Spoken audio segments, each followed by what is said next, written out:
Pablo Moldovan ya está con nosotros de CP Consultora. ¿Cómo estás, Pablo? Muchas gracias por venir. ¿Qué tal, Diego? Muchas gracias a vos por la invitación. Bueno, Pablo, te quiero preguntar lo primero. En el último informe de tu consultora dicen que durante 2024 hubo tres etapas distintas en el programa económico del gobierno. ¿Nos puedes contar un poco cómo fueron esas etapas y cuál es el balance que hacen en general del primer año de gestión económica del gobierno de Javier Milei? A ver, nosotros nos sirve mucho ordenar en tres etapas el proceso de desinflación, que la verdad que es un proceso de desinflación bastante agresivo y positivo para la economía argentina. Y lo que solemos hacer es ordenarlo en tres etapas para tratar de entender un poco cuáles fueron las variables que lideran el proceso y que explican el proceso de desinflación en cada momento y poder pensar así algunas cuestiones en términos de perspectivas hacia adelante. Lo que decimos es, el programa tuvo, si se quiere, tres fases claras. Una primera fase muy marcada por el ajuste, por un ajuste bastante agresivo, donde lo que destaca es el ajuste fiscal, la devaluación, el ajuste de los controles cambiarios con el esquema de cuotas para pago de importaciones, el impuesto país, toda una batería de medidas que fue bastante agresiva y dolorosa y que marcó esa primera etapa donde la inflación tendió primero a acelerarse y después, en buena medida, por la dinámica de la propia recesión, a menguar. Entonces, eso configura una primera etapa del programa que más o menos a partir de abril empieza a modificarse. Y es una primera etapa muy signada, si se quiere, por los problemas de los costos del ajuste, ¿no? Donde el principal problema con el que debía lidiar el gobierno era con la intolerancia social que empezaba a generar el proceso de ajuste. Después de eso se abre una nueva etapa que para nosotros es casi una etapa intermedia de transición, que arranca, si se quiere, en abril, donde lo que empieza a pasar es, como de alguna manera, se empieza a aflojar el nivel de ajuste de la economía y el gobierno trata de construir un proceso de desinflación más vinculado al ancla cambiaria, es decir, más tradicionalmente a congelar o mantener estable la cotización del dólar. Y esa es una etapa donde el proceso de desinflación se empieza de alguna manera a frenar y las dudas sobre el proceso económico empiezan a aumentar. Este es un proceso que depende qué variable uno tome, arranca entre abril y mayo y se extiende casi hasta septiembre, ¿sí? Y donde uno lo que ve es la etapa de la meseta de la inflación en torno al 4 y es esa etapa donde, un poco como te decía, se trata de bajar la inflación con un ancla cambiaria que en la medida que las variables externas, los mercados del dólar, todavía no podían ofrecer mucha perspectiva hacia adelante, es como que ese ancla no era lo suficientemente potente para sostener el proceso de desinflación. Y lo que sí hubo es, fundamentalmente hacia septiembre, es una novedad bastante inesperada que llega con el blanqueo, que de alguna manera para nosotros lo que viene a hacer es armar una nueva etapa donde sí aparece de alguna manera la fortaleza y la credibilidad de la política cambiaria. Es decir, el blanqueo resultó mucho más cuantioso de lo que casi cualquiera esperaba, aportó 20.000 millones de dólares para la economía argentina, que es mucha, mucha plata, y que eso de alguna manera lo que le dio al gobierno es la capacidad de construir perspectiva cambiaria hacia adelante. Es decir, la regla cambiaria con la que el gobierno trataba de conducir el proceso pasó a ser más creíble y eso de alguna manera reactivó el proceso de desinflación. Y esa es un poco la etapa en la que estamos y donde un poco a partir de este ordenamiento lo que pasa a ser interesante es caracterizar un poco en qué medida el gobierno está en condiciones de sostener esta ancla cambiaria que se reforzó a partir del proceso del blanqueo. Bien, ahí me despié para preguntarte justamente cómo ves las perspectivas de que continúe este proceso de desinflación durante 2025, ¿no? Este proceso de desinflación que, si se quiere, es el principal mandato electoral, el principal objetivo de la política económica que el gobierno viene marcando. Recientemente vimos la baja del crawling peg al 1% mensual, con el argumento manifiesto de haber ido cumpliendo las metas en la baja de la inflación, que se estabilizó en los últimos meses arriba del 2,5%. ¿Cómo ves las perspectivas para el 2025 en ese sentido y cuáles son los principales desafíos que tiene el gobierno, ¿no?, para continuar con este proceso? Mira, ahí es un poco como decís, la sensación que tiene es que es efectivamente el objetivo número uno de la política económica, el objetivo sobre el cual ha puesto todos los cañones el gobierno, y medio como charlábamos recién, el instrumento principal que usa el gobierno para contener la inflación es el dólar. Como decías vos, ahora se bajó el crawl, se eliminó el impuesto país. Entonces, hay todo un esfuerzo desde la política cambiaria, desde la gestión del dólar, para ir empujando los precios hacia la baja. Para que la sensación es que el proceso es un proceso donde ahora en particular el gobierno está haciendo un esfuerzo grande para tratar de bajar un escalón más de la inflación. Venimos hace 3 meses en el orden de inflaciones alrededor del 2,5, y el gobierno está haciendo mucho esfuerzo para que ese número a partir de 2025 empiece a arrancar con 1, y es probable que tenga todavía como fuerza y credibilidad cambiaria para poder empujarlos hacia esos niveles. Sí, lo que estamos viendo es que en términos de programación y perspectivas cambiarias, el año cambiario de 2025 todavía no está cerrado. ¿A qué me refiero con esto? Es que cuando uno se pone a hacer las cuentas, la verdad que a la economía argentina todavía le faltan dólares para poder cerrar eso, un año donde la política cambiaria se pueda sostener tal como está hoy, sin grandes modificaciones. Entonces ahí aparece un interrogante respecto de en qué medida el gobierno va a poder sostener este esquema cambiario, particularmente a partir del segundo semestre del año. Pablo, te quiero llevar ahora a uno de los principales cuestionamientos y desafíos del programa económico en el 2025, que también interesa mucho a nuestra audiencia específicamente, que es la pregunta por la sostenibilidad del sector externo, ¿no? La sostenibilidad cambiaria. Vos hace un ratito decías que el blanqueo permitió que el Banco Central vuelva a generar un proceso de acumulación de reservas, sostener el ancla cambiaria. También Vaca Muerta promete seguir proveyendo divisas por el lado de la oferta de dólares, pero al mismo tiempo el modelo hoy se sigue sosteniendo en el cepo, en el dólar blend, en la intervención del Banco Central en el dólar paralelo. Además, uno tiende a pensar que el rebote económico y la apertura comercial también va a suponer una mayor demanda de dólares para pagar importaciones. Entonces, te quería preguntar cómo analizás el frente externo y la sostenibilidad para 2025, y si pensás que este será finalmente el año en el que el gobierno va a poder levantar el cepo, ¿no? Como se viene anunciando largamente. Mira, para mí hay varios matices y varias aristas en tu pregunta que son interesantes para analizar.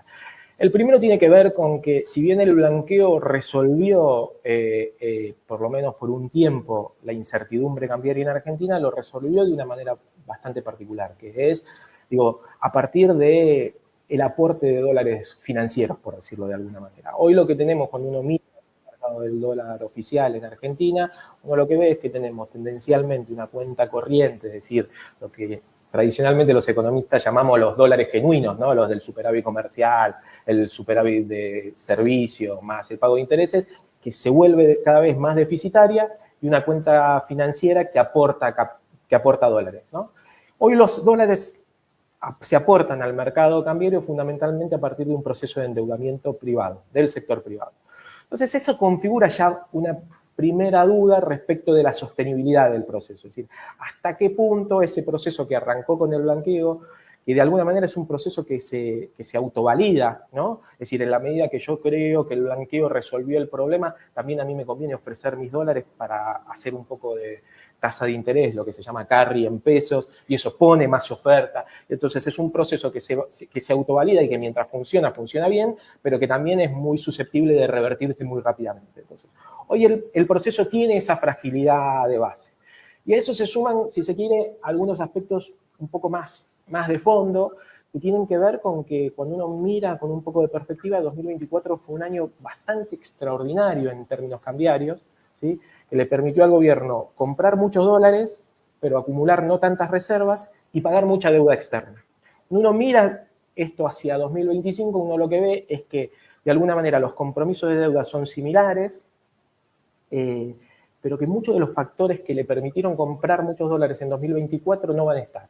¿A qué me refiero? Y, por ejemplo, el efecto de la devaluación de principio de año se empieza a perder, los ajustes del cepo vinculados a pagos en cuotas y restricciones al pago de importaciones dejan de estar presentes, la apertura comercial se transforma también de alguna manera en una amenaza respecto del proceso de compra de dólares, y el propio ciclo financiero asociado al blanqueo, es también una cosa extraordinaria que uno espera que de a poco vaya perdiendo potencia. Entonces, hacia adelante lo que aparece es esta pregunta, donde cuando uno empieza a hacer las cuentas, al gobierno le faltan dólares. Yo creo que hay síntomas en la acción de política del gobierno respecto para asumir esta cuestión, ¿sí? Y uno lo puede leer tanto en la necesidad de firmar un acuerdo y buscar un acuerdo con el Fondo Monetario, los esfuerzos que hacen para tratar de bajar el riesgo país, que sería alguna forma de conseguir financiamiento, los esfuerzos que tiene que hacer también el gobierno para sostener la brecha cambiaria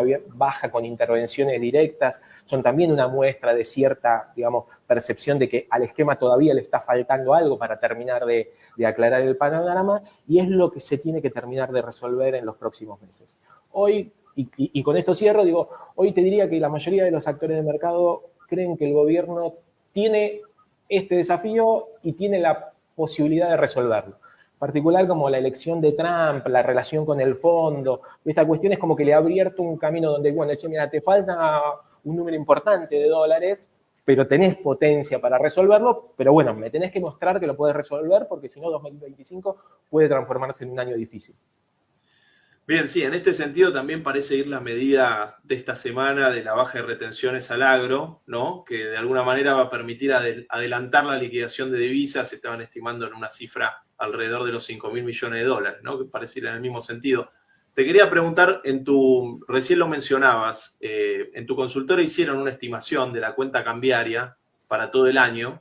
¿Cuál sería ese gap de dólares que faltarían como para imaginarnos cómo puede venir la negociación con el FMI para el 2025? ¿Y es esa la única alternativa que tiene el gobierno? ¿Apuestan todo a la victoria de Trump y a ese espaldarazo financiero? ¿O qué otras alternativas puede haber? A ver, yo creo que ahí el número depende de algunas cuestiones, ¿sí? El esquema cambiario hoy en Argentina es muy particular. Yo creo que lo que especialmente lo hace raro es el componente del blend, ¿no? Esa idea del 20% de las exportaciones liquidándose en el mercado paralelo. Entonces, en buena medida, cuando uno trata de programar esto hacia adelante, tiene que tomar algunos supuestos respecto de qué va a pasar con eso, si se mantiene igual, si cambia un poquito y demás. Nosotros, nuestro escenario base es que a la Argentina hoy le están faltando alrededor de 7.000, 8.000 millones de dólares para cerrar bien el año. De vuelta, hay instrumentos vinculados al blend y al financiamiento para resolver eso. Yo sí creo que en términos de las posibilidades que se le abren al gobierno, hay tres caminos claros cuando vos tenés este faltante de cara a la programación cambiaria. Y es, por un lado, es buscar financiamiento afuera, ¿sí? Y ahí se abren dos, es decir, una posibilidad es el Fondo Monetario y otra posibilidad es financiamiento privado. Yo, respecto del financiamiento del Fondo Monetario, la verdad que tiendo a ser muy cuidadoso, si bien es cierto a toda la discusión vinculada a la geopolítica y la mejor predisposición del fondo, para el Fondo Monetario sería difícil aceptar un acuerdo que sostenga el status quo de la política cambiaria argentina, porque es un aspecto sobre el cual el fondo ha sido muy crítico, ¿sí? Esto tiene que ver tanto desde el nivel de tipo de cambio, el esquema del dólar blend, las intervenciones, el hecho de que si el Fondo Monetario financia a la Argentina este año, sería financiar a la Argentina para que Argentina con esos dólares pague deuda con acreedores privados, que también es un problema. Entonces, eso arma un conjunto que probablemente, por lo menos desde mi perspectiva, hace difícil que el fondo sea quien viene a resolver la situación. De vuelta, es difícil, no es imposible, y ahí juegan variables que de alguna manera nos exceden. Otra posibilidad es tratar algún esquema de colocación de deuda con privados, ¿no?